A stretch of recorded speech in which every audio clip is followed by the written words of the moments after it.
সবাই বলতে হবে কি পাওয়া যায়? মসজিদে ঢুকলে রহমত পাওয়া যায়, আর মসজিদ থেকে বের হলে রিজিক পাওয়া যায়, ফদল পাওয়া যায়। ফদলের আরেক অর্থ হচ্ছে রিজিক।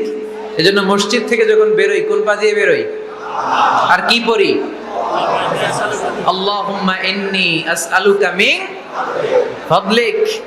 হে আল্লাহ, আপনার কাছে আমি আপনার ফদল চাই, রিজিক চাই। এই ফদলের কথাই আল্লাহ কোরআনে বললেন, فَإِذَا قُضِيَتِ الصَّلَاةُ فَانتَشِرُوا فِي الْأَرْضِ وَابْتَغُوا مِن فَضْلِ اللَّهِ وَاذْكُرُوا اللَّهَ كَثِيرًا لَعَلَّكُمْ تُفْلِحُونَ। সুবহানাল্লাহ পড়েন।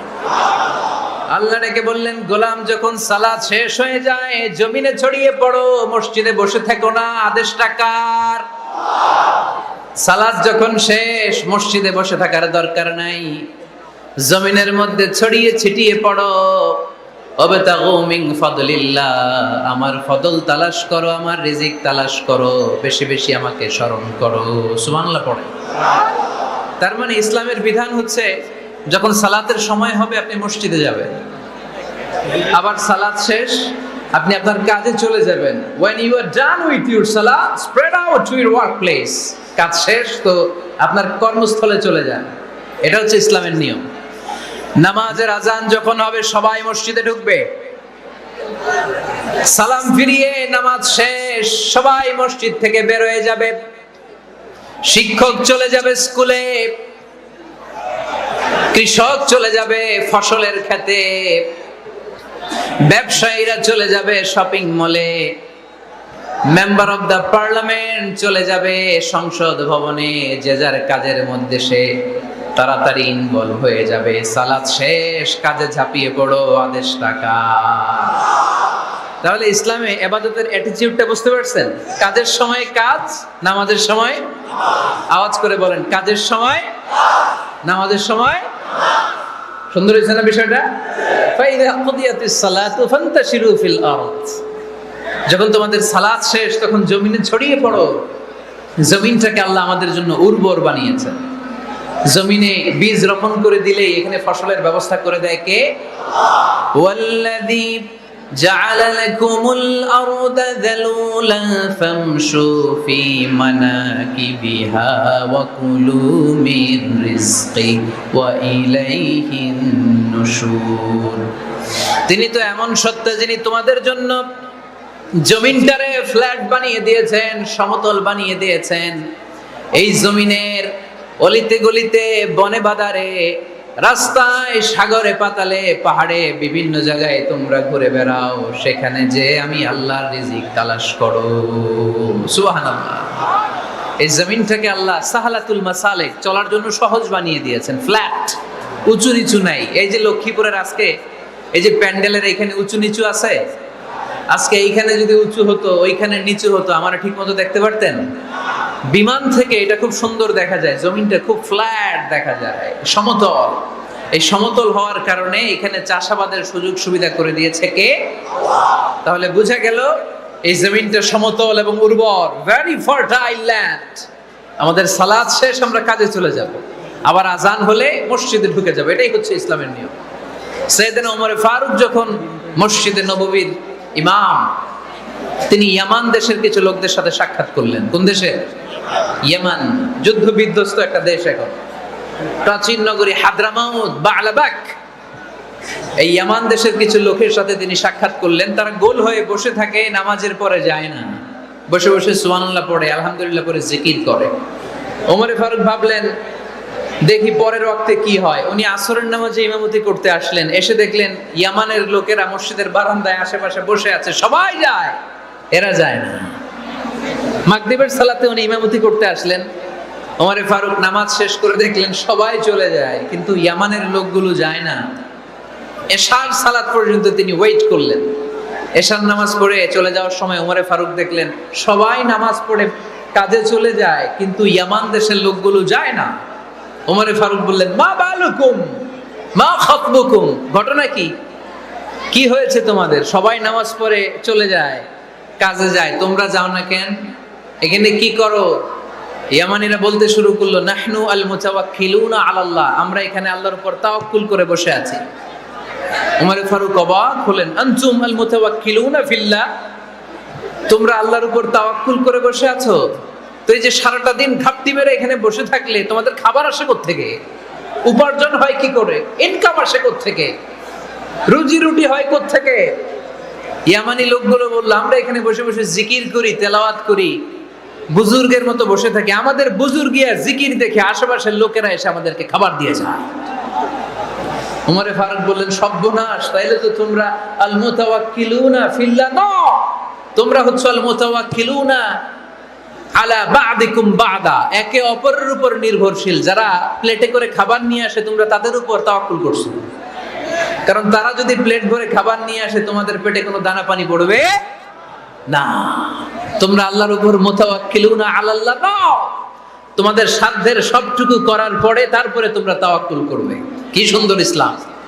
এক সাহাবী বললেন, ইয়া রাসূলুল্লাহ, আমি উটে চড়ে এসেছি, তো আপনি তো আমাদেরকে তাওয়াক্কুলের ওয়াজ করেছেন, আমি উটের রশিটা গাছের মধ্যে না বেঁধে যদি শুয়ে থাকে আল্লাহর উপর তাওয়াক্কুল করি, উটটা থাকবে না? বিশ্বনবী বললেন, না, তোমার উট থাকবে না, আগে রশি দিয়ে উটটা বাঁধো, ইয়াকিলহা সুম্মা তাওয়াক্কাল আলাল্লাহ, আগে টাইট করে রশি দিয়ে গাছের সাথে উটের রশিটা বাঁধো, এরপর আল্লাহর উপর তাওয়াক্কুল করো। এটার নাম তাওয়াক্কুল। চিল্লায় বলেন ঠিক কি না? আপনার পার্টটা আপনার করতে হবে, আপনার যে রোল, এই রোলটা প্লে করতে হবে। আপনার সর্বোচ্চটুকু করার পরে আমরা তাওয়াক্কুল করি একজনের উপর। চিল্লায় বলেন তিনি কে? আল্লাহ। ওমর ফারুক বললেন, তোমরা মুতাওয়াক্কিলুনা আলাল্লাহ নাও, তোমরা বের হয়ে যাও, খবরদার এরপরে কোনোদিন তোমাদেরকে যেন এই মসজিদের মধ্যে ঘাপটি মেরে গোল হয়ে বসে থাকতে না দেখা যায়। কারণ ফাইদা কুদিয়াতিস সালাতু ফান্তাশিরু ফিল আরদ ওয়াবতাগু মিন ফাদলিল্লাহ, ইসলামের বিধান হচ্ছে যখন নামাজ শেষ মসজিদে বসে থাকা যাবে? চিল্লায় বলেন, বসে থাকা যাবে? যাবে না। সর্বোচ্চটুকু করে প্রতিদিন সকালবেলা পাখির বাসা থেকে দেখবেন পাখিগুলো খালি পেটে বের হয়ে যায়। আপনাদের এই এলাকায় পাখির বাসা আছে? কি পাখির বাসা আছে? হ্যাঁ, সব পাখি আছে। তো সকালবেলা দেখবেন পাখির বাসা থেকে পাখিগুলো খালি পেটে বের হয়ে যায়। বিকেল বেলায় পাখিগুলোর ওদর পূর্তি করে, পেট ভর্তি করে আবার পাখির নিড়ে ফিরিয়ে দেয় কে?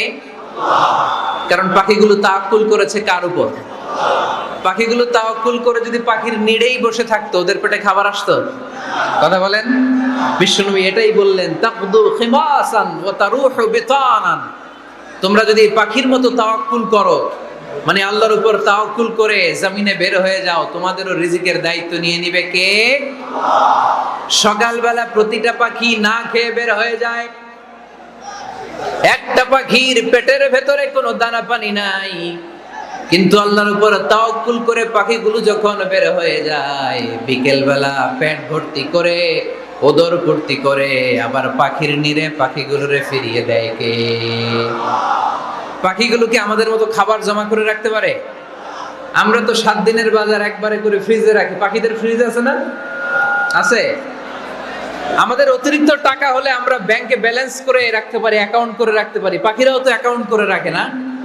না, প্রতিদিন না খেয়ে বের হয়। কালকে ওই পাখিটা কি খাবে, কোন জায়গা থেকে তার রিজিকের ব্যবস্থা হবে আল্লাহ ছাড়া কেউ জানে।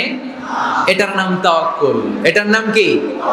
আমাদের সাধ্যের, আমাদের ক্যাপাসিটি, আমাদের ক্যাপাবিলিটির সবটুকু করে আমরা তাওয়াক্কুল করি একজনের উপর। চিল্লায় বলেন তিনি কে?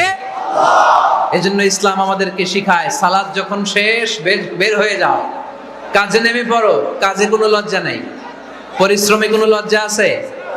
যিনি রিক্সা চালায় এতে তার কোনো লজ্জা আছে? দিনমজুর, কুলি, ঠেলা গাড়ি চালায়, ছোট্ট ব্যবসা করে, এতে কোনো লজ্জা আছে?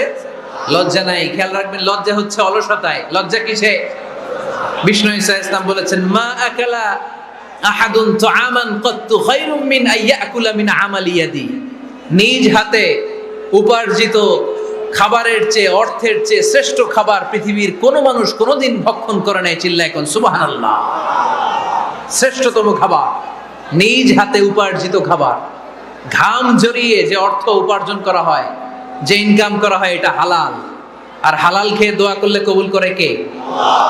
এজন্য খেটে খাওয়া মানুষ, শ্রমজীবী মানুষ আর মেহনতি মানুষদেরকে বিশ্বনবী খুব ভালোবাসতেন। তারা বিশ্বনবীর বন্ধু আর বিশ্বনবী ছিল তাদের বন্ধু। সুবহানাল্লাহ পড়েন। এত ভালোবাসতেন বিশ্বনবী খেটে খাওয়ার মেহনতি মানুষদেরকে। সব সময় বিষ্ণু ইসলাম তাদের জন্য দোয়া করতেন। এই জন্য যারা খেটে খায় তারা কপালওয়ালা, তারা মুস্তাজাবুদ দাওয়া। তারা কি মুস্তাজাবুদ দাওয়া? মানে এমন ব্যক্তি যে ব্যক্তি দোয়া করতে দেরি হয় কিন্তু দোয়া কবুল হতে দেরি হয় না। আপনারা এখানে ব্যবসা করেন কে কে? দেখি তো হাত তুলেন তো। ব্যবসা, মাশাআল্লাহ, অনেক ব্যবসায়ী আছে তো দেখি। আচ্ছা, হাত নামান। চাকরি করেন কে কে? চাকরি, চাকরিও তো অনেক করে দেখি, হাত নামান। প্রবাসী, ছুটিতে দেশে আসছেন? হুজুর আমি আছি। কই আপনি? দেখতে আসছেন? মাশাআল্লাহ। কোন দেশে থাকেন? সৌদি আরব। আলহামদুলিল্লাহ। সৌদিতে ভাল লাগে নাকি সৌদি স্বপ্নের দেশ, খাটতে খাটতে জীবন শেষ?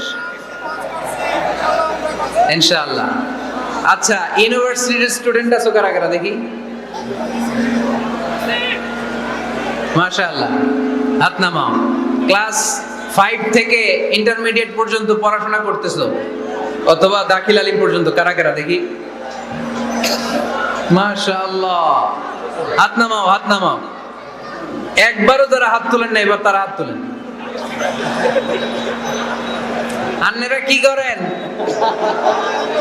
হ্যাঁ, বেকার।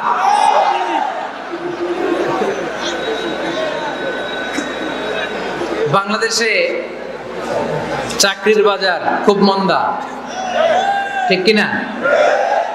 বাংলাদেশ ইন্ডিয়াতে চাকরি পেতে অনেক কষ্ট। সামান্য একটা পদের জন্য যেখানে চেয়েছে ক্লাস 8 পাস, এখানে ডবল মাস্টার ডিগ্রি অ্যাপ্লাই করছে কয়েক লক্ষ।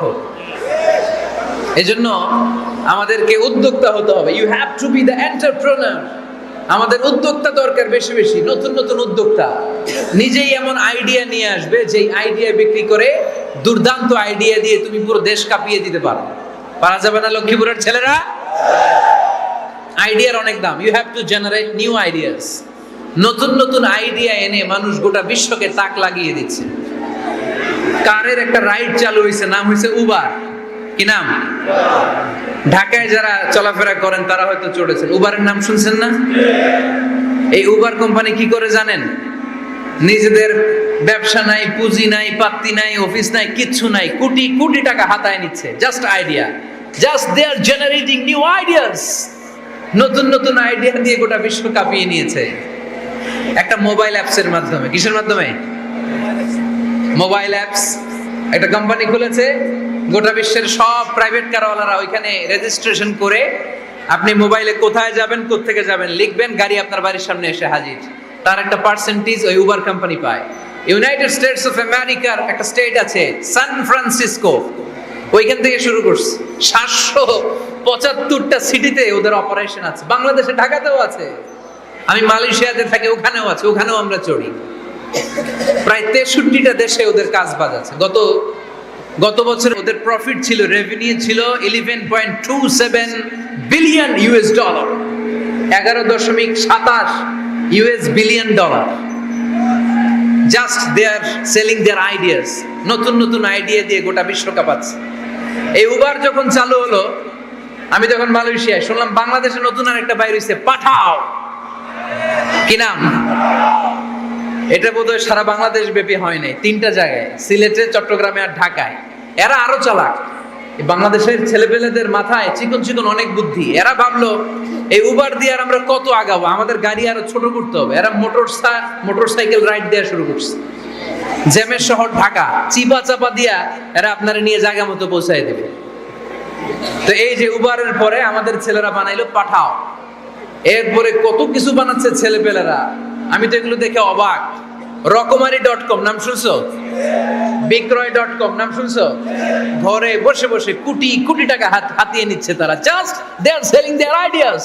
যেহেতু আমাদের চাকরি কম, ওই চাকরির বাজারে আমরা লাইন দিতে চাই না। আমাদের মেধাকে খাটিয়ে খাটিয়ে আমরা নতুন তরুণ উদ্যোক্তা বানাতে চাই। চিল্লায় বলো ঠিক কিনা? উদ্যোক্তা যত বাড়বে ততই দেশের কল্যাণ হবে। মানুষ তাদের আইডিয়াকে কাজে লাগিয়ে গোটা বিশ্বকে তাক লাগিয়ে দিচ্ছে।